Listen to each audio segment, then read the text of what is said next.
Now that we know what angles of elevation and depression are, let's use them to solve problems.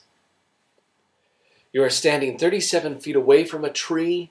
The angle of elevation to the top of the tree is 48.5 degrees. You probably measured that from your inclinometer. How tall is the tree? As always, let's start by labeling the figure. The distance from you to the tree is 37 feet. The angle of elevation is 48.5. And of course, we're trying to find the height of the tree here. Let's take a look here.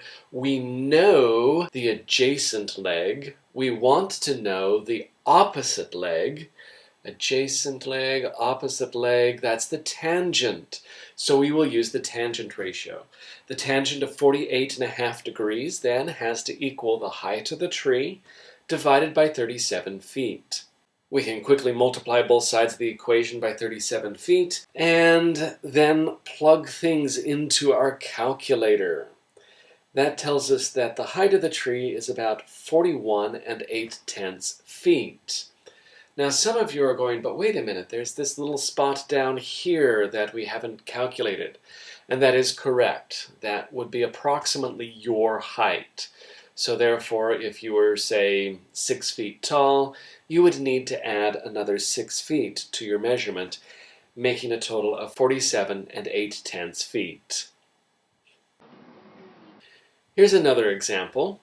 A pilot is making an emergency landing. The plane is currently 11,500 feet above sea level and about 11 miles from the airport. The runway is 4,500 feet above sea level. What is the angle of descent the pilot needs in order to make the landing?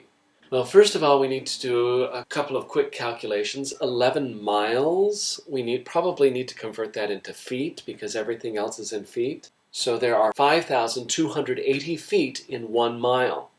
So 11 miles is 58,080 feet. Notice here that the airplane is 11,500 feet above sea level, and the runway is 4,500 feet above sea level. So the difference between those two is actually the side of the triangle that we're looking for here. So 11,500 minus 4,500 is 7,000 feet. So let's take a look at what we have here.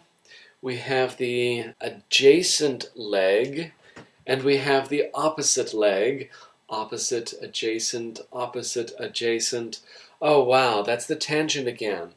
So the tangent of our unknown angle, let's call it theta because I like using Greek letters, is equal to 7,000 feet divided by 58,080 feet. Notice that the feet reduce out. And then we need to get rid of this tangent ratio thing here.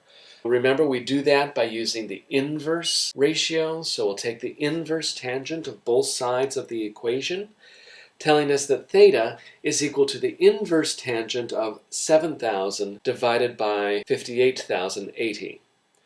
From there, it's a calculator problem. We punch it into our calculator, and we find out that theta is about 6 9/10 degrees. So there you have it. Some quick and easy applications of trigonometry using angles of elevation and depression.